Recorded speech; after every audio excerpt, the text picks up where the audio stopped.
Just 2,000 years ago, the first human settlers arrived from Indonesia, Africa, and the Persian Gulf. Their cultures merged and produced a blend as unique as the wildlife.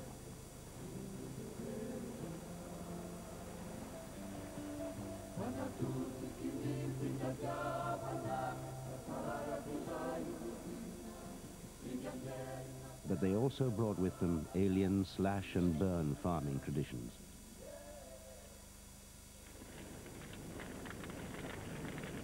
This is the burning season. More than a third of a country that's larger than France is set ablaze every year to create brief new pasture. As Madagascar's population has grown, so have the fires. A way of life that over the centuries swept countless species into extinction now threatens the people themselves. 85% of the forests have been turned to ash in the wind, on an island now recognized as a unique evolutionary laboratory.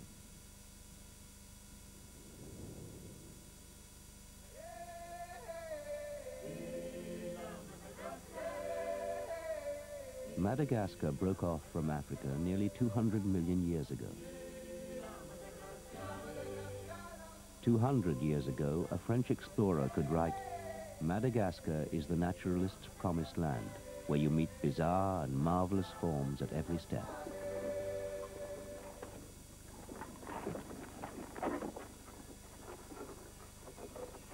At Morondave in the southwest, an ancient dry forest is the home of one of these bizarre and marvelous forms. In Africa, it would have been a hunting cat. And to this Shifaka lemur, it's just as threatening. But the fossa is a relative of the mongoose. In isolation, it has evolved into the island's biggest and most powerful predator.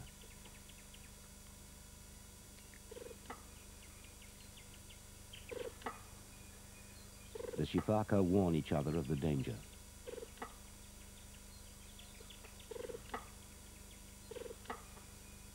The fossa usually hunts at night, when its prey is less alert.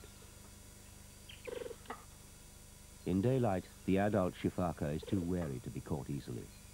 But one of the babies, clinging to its mother's fur, might be panicked into letting go.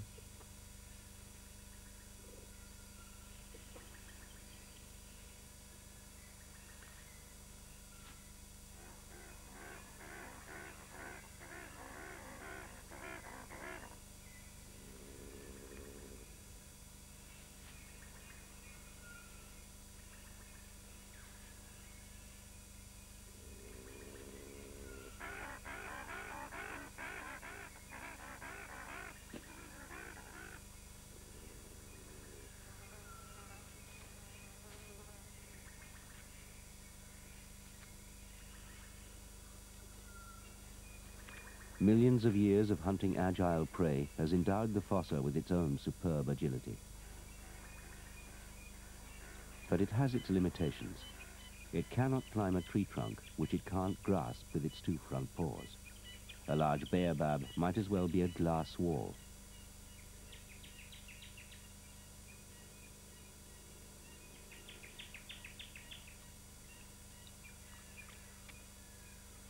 In temperatures which can reach 42 degrees Celsius, a daylight hunt will not last long.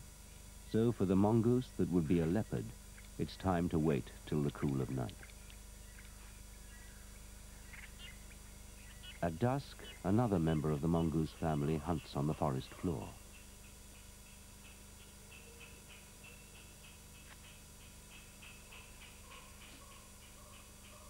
The boki will find a substantial meal in a Malagasy giant cockroach, 10 centimeters long.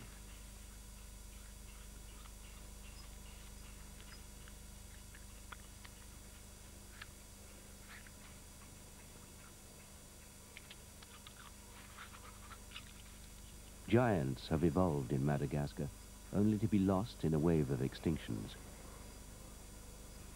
But many still remain.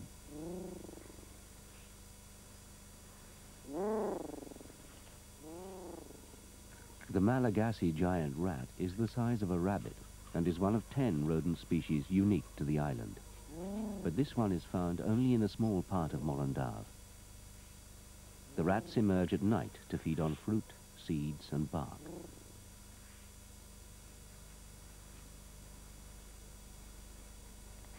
Each pair of rats has a large burrow system, and they're sociable creatures, gaining entrance to each other's burrows by squeaking an identifying password.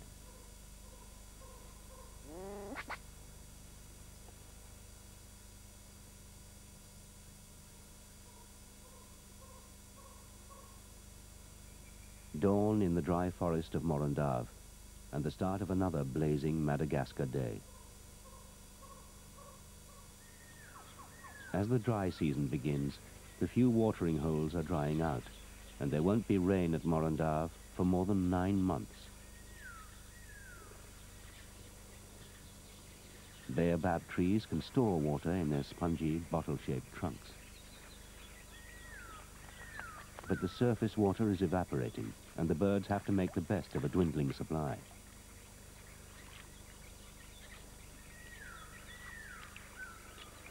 Many of Madagascar's birds are descended from immigrants from Africa, but like this Malagasy sparrowhawk, they have evolved differently.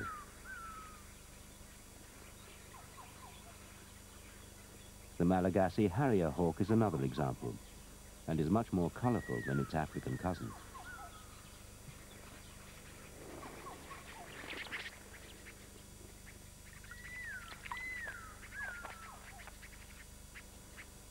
The search for water brings predator and prey closer together. The lagoon is now nearly dry, and most of the water that remains is below the surface of the mud. The harrier is not just thirsty, he's hot. Beneath the surface, the mud is cool, and where a vein runs close to the skin, the harrier applies a cold compress to lower his body temperature.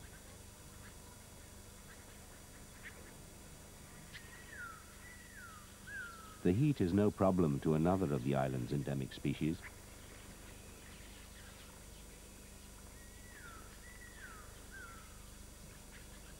Half of all the chameleons in the world come from Madagascar, and this one, at 60 centimeters, is the biggest. Chameleons are harmless, but they're the most feared animals in Madagascar. To the local people, they're the manifestation of a human spirit not yet at rest. They're thought to have dark, magical powers.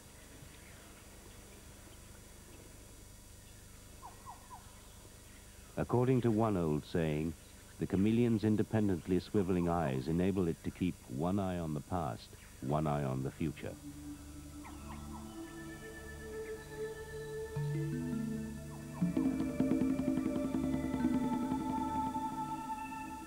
The future, however, is disappearing at a terrifying rate. Not by the chainsaws of international commerce, but by the axes of desperate people. Today, only 15% of Madagascar's ancient forest remains, and great holes are still being torn in the canopy.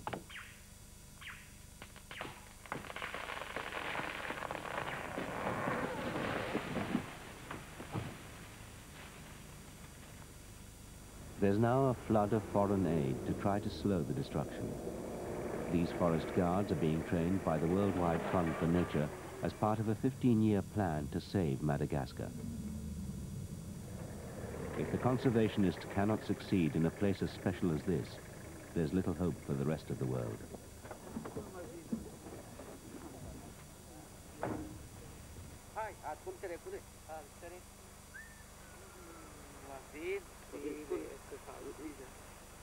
Here at Ankarana in northern Madagascar, the guards know the illegal tree cutters will be back.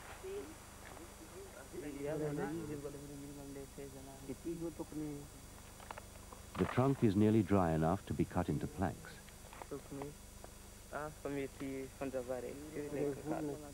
The guards have had some success in stopping the destruction, but as a result, they face growing hostility from local villagers. If we simply try to enforce the law, as has been done at the Ankarana, the guards lose the respect to the local people, and the local people get hostile We had to go down to the Ankarana last week to hold a public meeting to explain to people the role of the guards, what their job was, and why they were there. Because the guards said there was an area they could not go into. The local people had been threatening to kill them.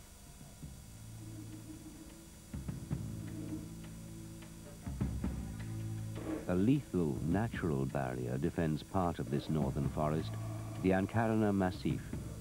Brittle spears of limestone stand guard round a secret world that few have ever seen. Worn by the action of thousands of years of tropical rains, the rocks are as sharp as knives. 120 meters high, they form a seemingly impenetrable fortress.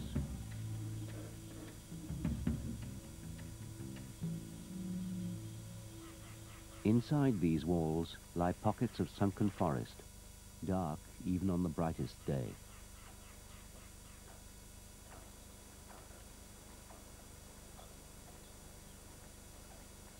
Outside the Ankarana, rare crowned lemurs are hunted for food, even within officially protected areas. Massive deforestation and burning have wiped out their other habitats. A truly endangered species, these are some of the last crowned lemurs in Madagascar.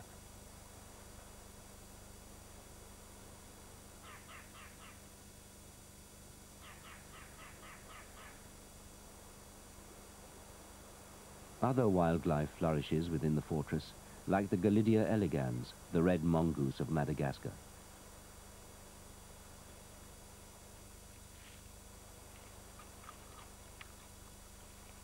These mongooses are hunting for food across the floor of a climax forest, the result of millions of years of separate evolutions.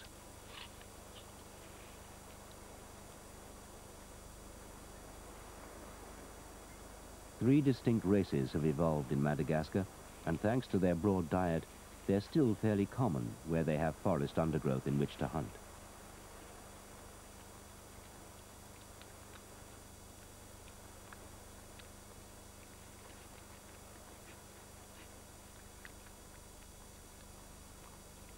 They'll eat anything, insects, eggs and young birds, and even the occasional snake, although this one's a bit too big to tackle.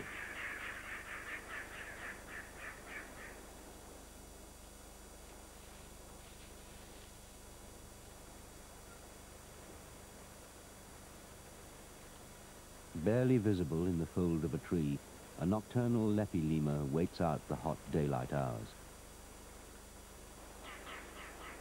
The eyes of the lemurs appear to hold the sad wisdom of the ages, and it's not difficult to imagine why the Malagasy have so many myths about them.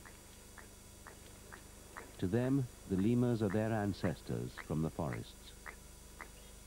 As they sit motionless in the trees, these rare Sanford's lemurs seem to stare with curiosity, not fear, at human onlookers.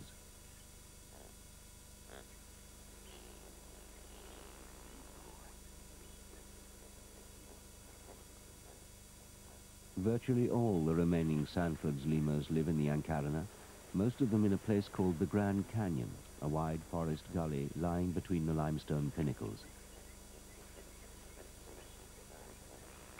Now these lemurs' natural defenses have finally been breached.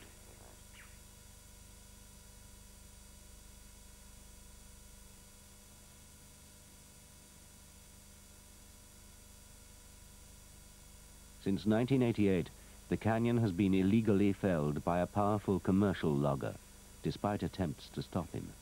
Une fois, on a attrapé des gens qui coupaient le bois. One day we caught him cutting the trees without legal permission. We tried to confiscate the logs, but he gave money and gifts to someone in the Water and Forest Directorate to cover it up. Sometimes we still find bulldozers, chainsaws and other materials in the protected forest.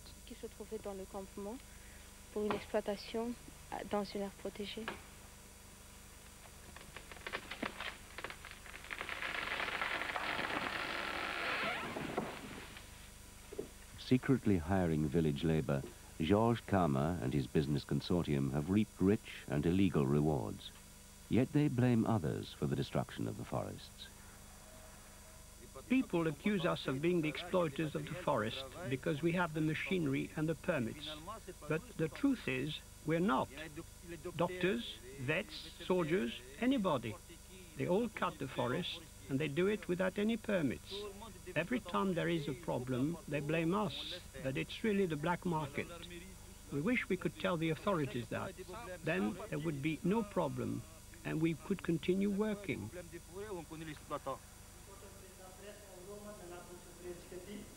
But the price of conservation is being paid not by the wealthy, like Karma, but by villagers and peasant farmers. These village elders are hearing about an agricultural aid project to be run by the Worldwide Fund for Nature. The aim is to persuade them not to cut the forest and safeguard their own long-term futures. The villagers are sympathetic to the appeal, but many have little choice. Political interference has forced them to take desperate measures.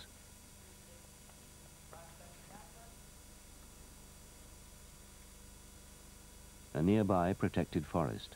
From the outside, it appears to be intact. But from the inside, all that remains is the forest canopy. The undergrowth has been cut down to make way for a banana plantation.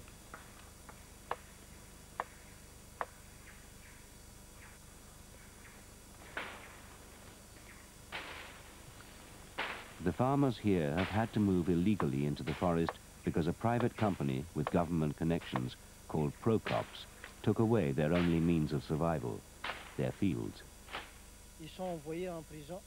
People have been sent to prison because they broke the law by cutting down the trees, but they don't know where to go. They no longer have their fields in the valleys here. They are desperate. They just don't know where to go. They can't go into the valleys because they're now occupied, and they can't go into the forest because it's forbidden to cut down the trees.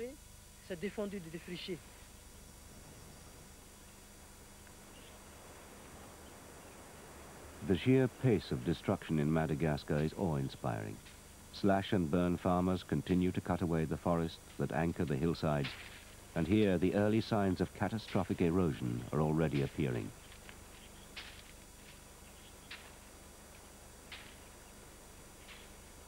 Even among officials who try to stop it, there's a sense of helplessness.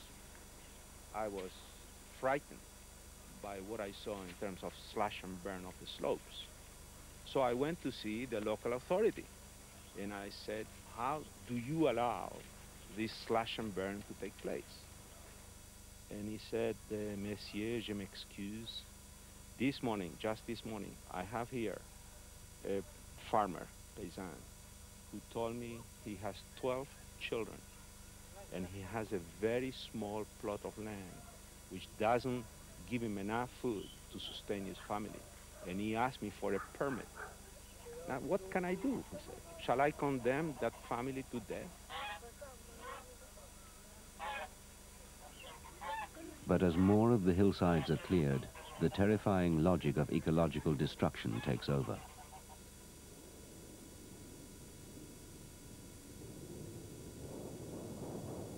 In the highlands of Madagascar, this is a common sight. As far as the eye can see, a devastated landscape, where the hills have collapsed. Without trees, there's nothing to stop the ruinous mudslides.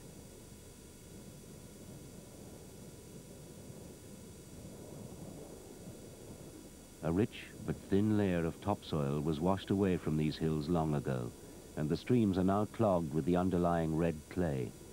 Eventually, the hillsides will settle into a stable, sterile moonscape.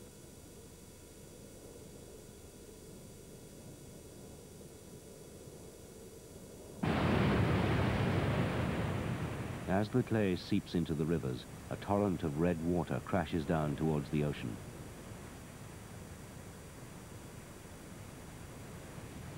Madagascar's largest river, the Betsiboka, is like a fatally opened artery.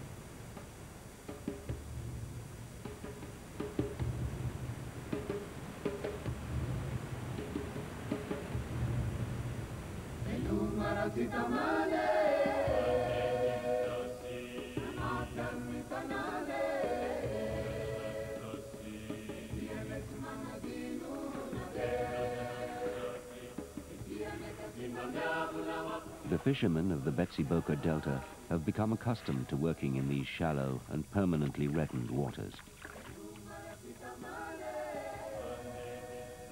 Nearby, fishing trawlers marooned on the silt are like bizarre relics of a past age. It's as if time is going backwards, high-technology vessels displaced by the small, age-old outriggers of the local fishermen.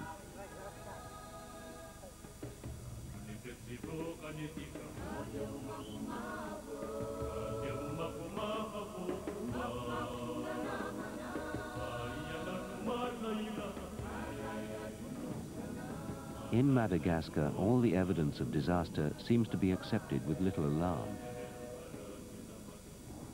It's not complacency, more a belief in the power of fate. And, above all, a belief in the power of ancestors.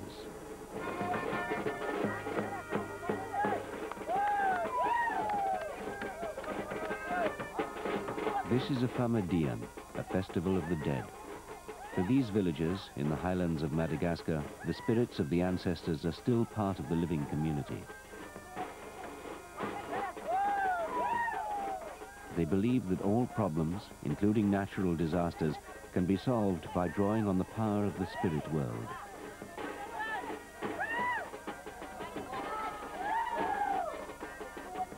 Exhuming the bodies from the village tomb is a way of pacifying the dead, in the belief that they, in turn, will protect the living.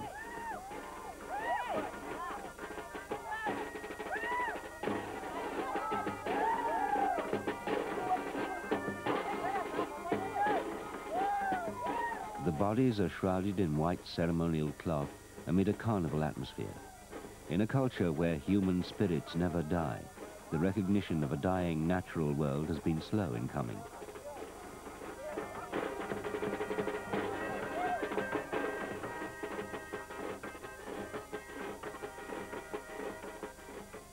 The remaining fragments of forest are full of spirits in the shape of some of the surviving lemurs. A few are sacred, protected because of their spiritual power. But other species, like cockerel shifaka, are prey to human hunters, as well as the loss of their habitat. Madagascar is a world of mythic beasts and living spirits, but necessity has made the people cut their natural world almost to the heart. Now, though, there may be a choice.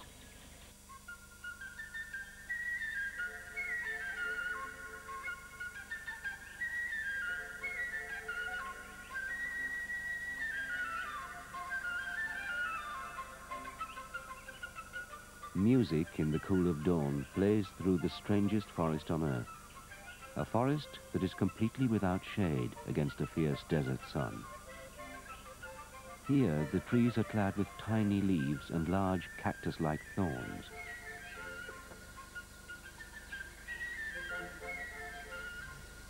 In southern Madagascar, these dideria trees have adapted over millions of years to a climate with little or no rain.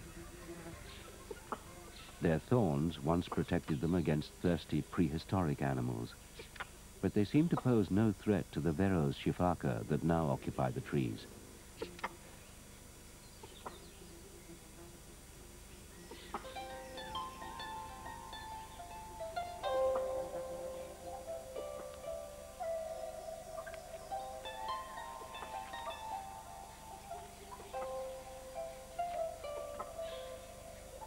Many of the plants here are also poisonous, but the shifaka have evolved to thrive in this apparently hostile environment. The shifaka are the acrobats of the thorns, leaping between the trees without apparent injury. They don't have specially hardened hands or feet. Their jumps are just so finely judged that they take the thorns literally in their stride. These animals are remarkable in another way, for like the trees they inhabit, they seem to survive with virtually no water.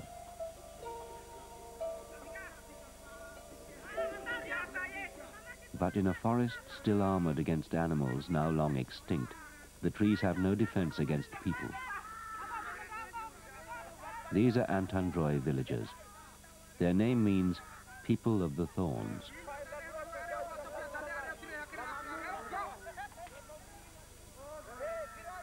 For centuries, they have lived among these strange trees, but now they're destroying them for charcoal.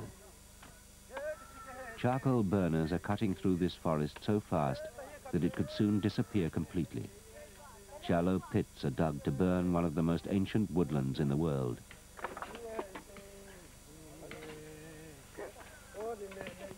Throughout Madagascar, there's a desperate need for fuel wood. Alternative plantations have been grown, but nowhere near enough.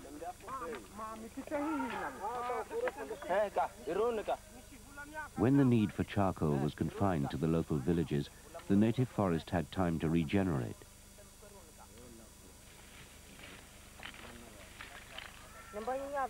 But as the island's population has grown, so too has the demand for charcoal, and it's now packed and transported to towns many miles away.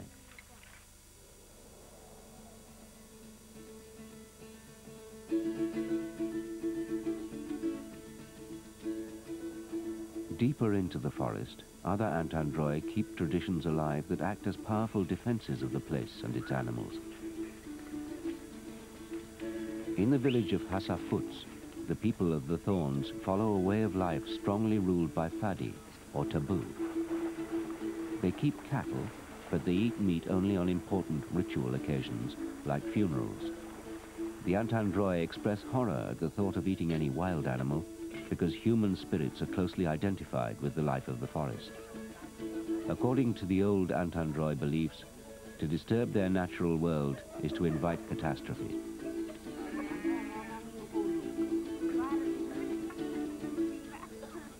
Their food consists largely of vegetables, sweet potatoes, manioc and maize. Because they uphold their traditions, these people naturally protect their extraordinary world of thorns. As a result, the forest around Hasafuts remains largely intact. But even in the deforested areas, Madagascar is still capable of remarkable surprises. Darena in northern Madagascar. In the remaining undergrowth, the first sighting of a newly identified animal. Until recently, no one recognized that this lemur was a separate species. This was the first time it was filmed. The golden crown shifaka may have been discovered just in time for it to be saved from extinction.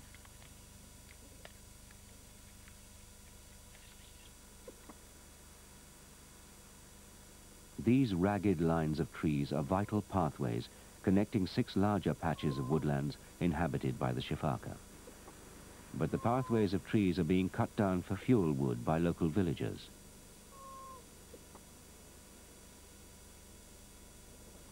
None of the 6 groups of shifaka is big enough to survive into the future on its own. They have to interbreed, and to do that, they must be able to travel between their woodland habitats.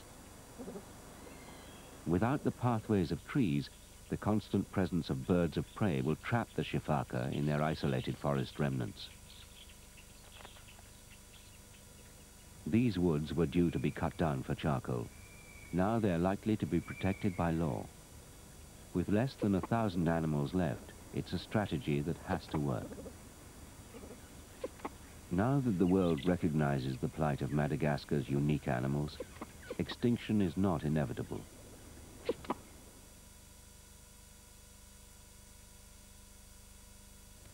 And we now return to our wildlife program, Island of Ghosts.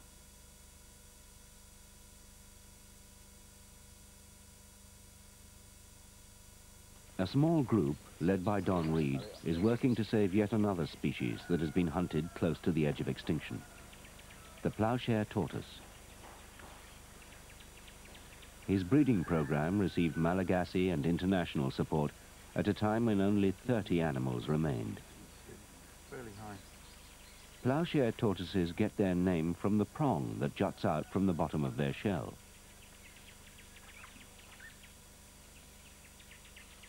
The prong is a weapon used by the tortoise during the mating season to drive off his rivals for the female. If ordinary pushing, bullying and barging don't work, the prong can be used to turn the opponent onto his back.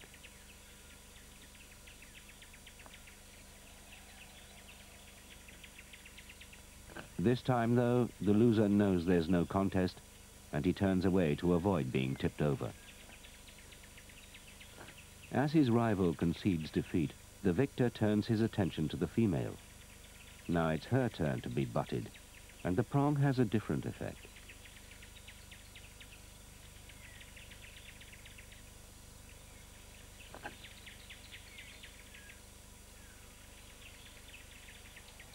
While the ploughshare's violence drives away competing males, it seems to arouse the female.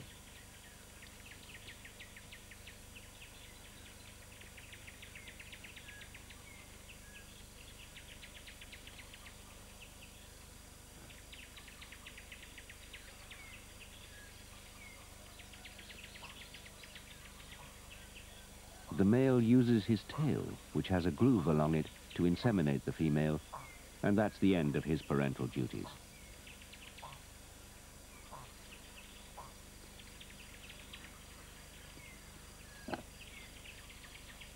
The female will bury the developing eggs. The surface of the nest will be baked hard by the sun. This keeps the eggs safe from predators, but it brings other problems. Sometimes the rains come very late here, as they have this year. We're still waiting for it to rain. It should have rained about a fortnight ago, and we've had virtually nothing. So we've had to water the nests, because when the temperatures get above 40 degrees, those sort of temperatures for any length of time can be critical for tortoises. It could kill the babies.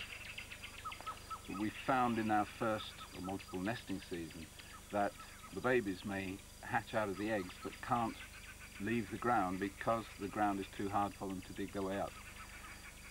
Opening the nests helped to save all the babies. In fact, we saved all our babies last year that could be saved. After just 4 years' work, Don Reed has doubled the world population of ploughshare tortoises. If they can be released safely into the wild, it will have been one successful skirmish in a long war.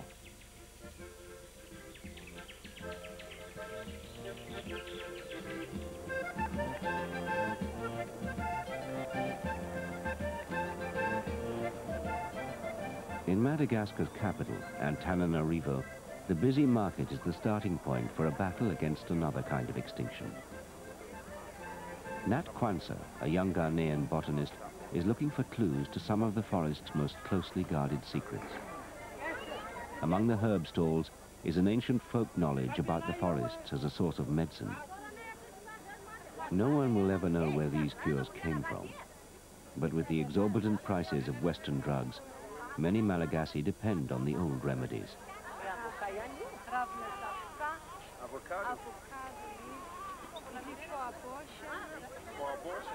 But in modern Madagascar, the collective memory of these medicinal cures is starting to fade, and it could soon be lost forever.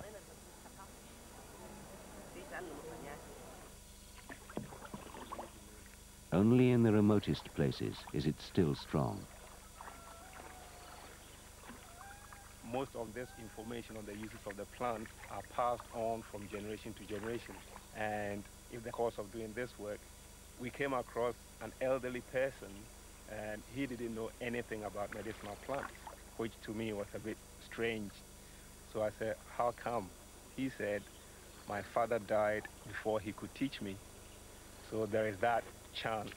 If we don't document the information, we might lose it.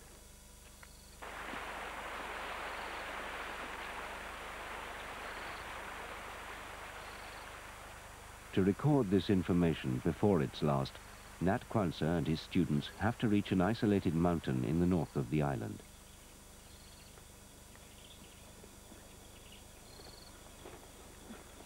Perched on the mountain top, among a unique forest, is a tiny village. This is the family home of Ndronola, an ombiash, or medicine man.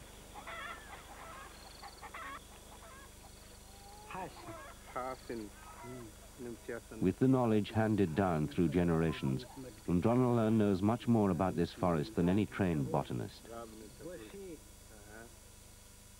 Under the canopy, he leads Nat Kwanzaa through a forest pharmacy that is one of Madagascar's greatest untapped natural resources.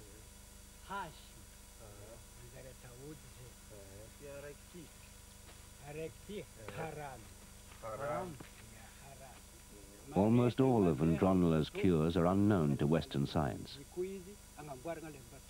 But all the Ombiash are being forced to retreat further into the hills to harvest their medicines. There's not much further for them to go.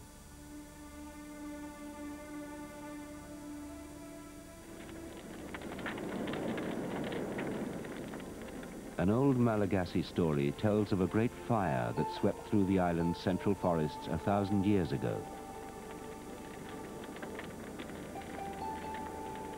Today, the fire still rages.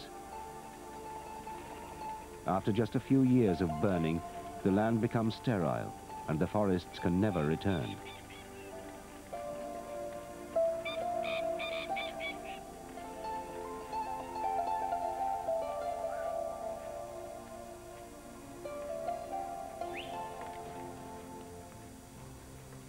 The fires are lit to provide food for cattle, which feed on the green shoots that spring up to replace the burned grass.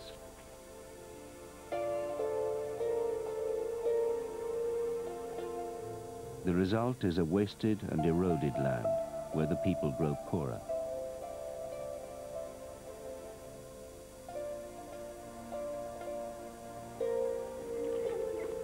Madagascar's population is growing at one of the fastest rates in the world.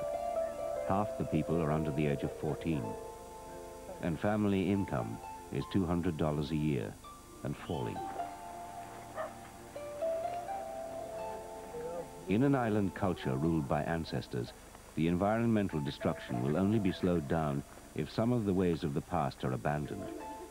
It will be a painful transition.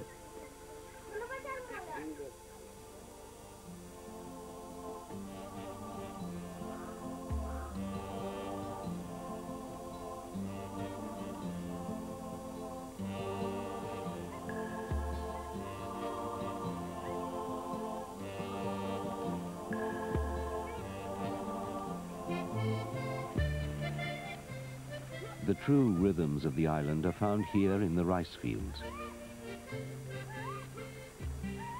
Age-old cycles of preparing, planting and harvesting the rice continue to govern most villagers' daily lives.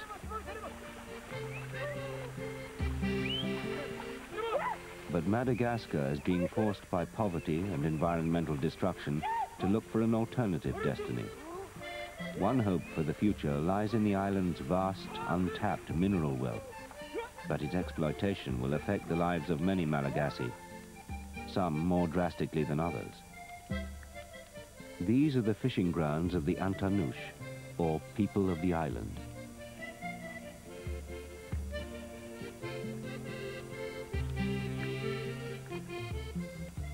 The lakes are not only a source of food for the Antanush, they contain sites that are sacred. To the people here, everything under the surface is the realm of ancestors.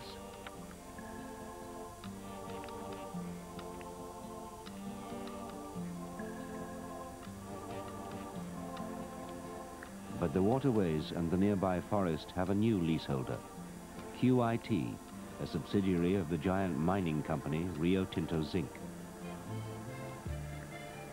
This corner of southeast Madagascar is rich in ilmenite, the mineral sand used in the production of titanium.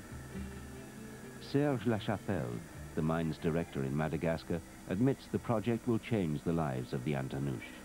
Well, they're surely going to be affected because this project will probably create about 5 to 600 direct jobs. And this area doesn't have much industry except very small industry. And most of the people do not work in industrial environments. So there is no doubt that the project will have a big impact on the population itself. And the initial impact will be felt here. Across the entrance to this cove, a sandbar separates the Indian Ocean from the Antanush lakes.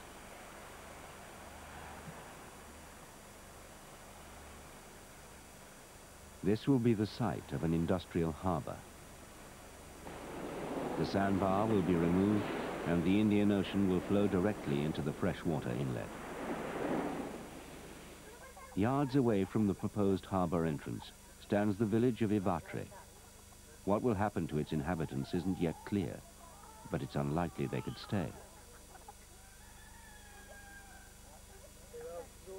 Villagers say they're afraid of the mining company, and an incident at a nearby sacred site has increased suspicion.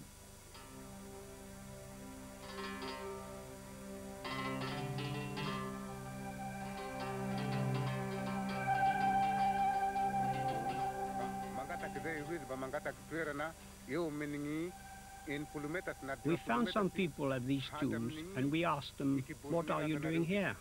They said they were from the mining company, and they wanted 50 or 60 meters of land, including where our tombs were. They asked us what we wanted in return, but we told them they were treading on our tombs, and so they would have to make a sacrifice and kill a cow. We didn't want them to come here, but we are afraid because they were white.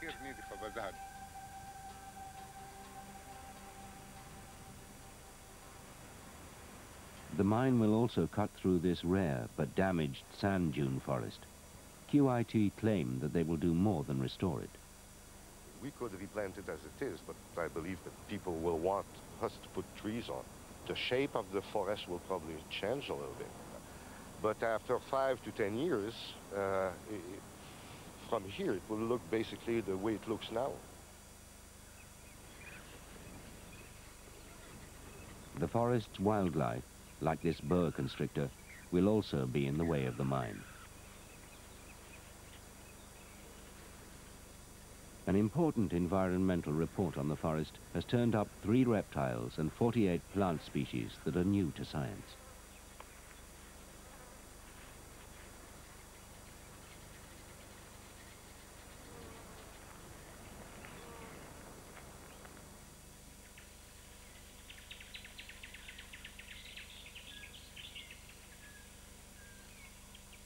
This chameleon is found throughout Madagascar and would have no trouble adapting to other surroundings with an adequate supply of food.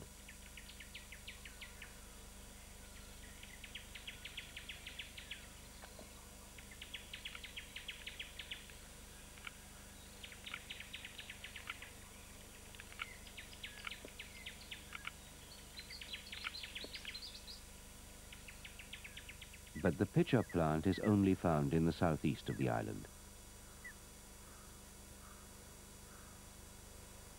Heady, alcoholic fumes lure prey to perch on the slippery lid of the carnivorous flower.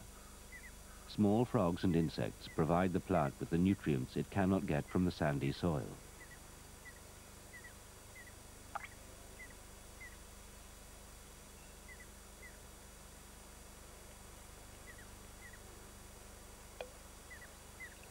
Death is by digestion.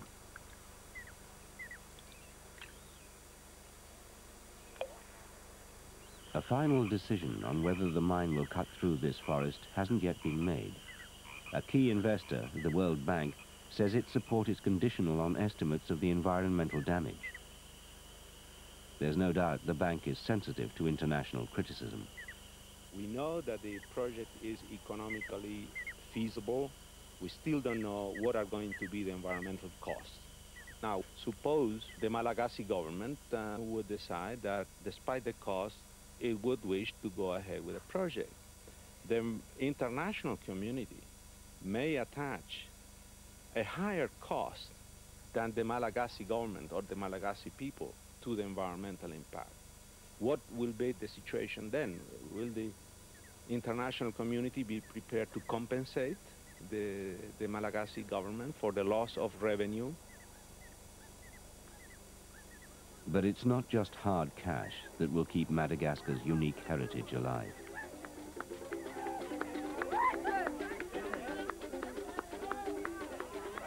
A vibrant but fragile culture can protect the forests, even though the people themselves have few resources of their own. But money is needed to stop the people burning it down to survive. Saving Madagascar is perhaps the world's greatest test for the conservationists.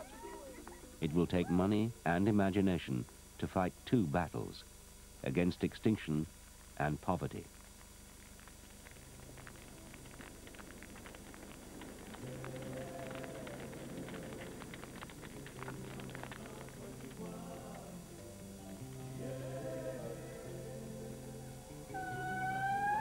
The price may be high, but the benefits could nowhere be higher than in the land of the lemur.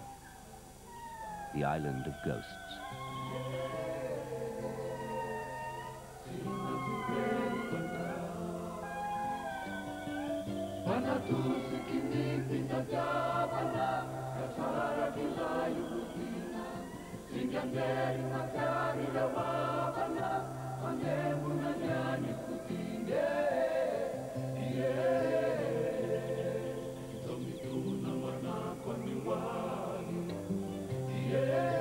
And next Friday at 8 we home in on the wolves of northern Spain.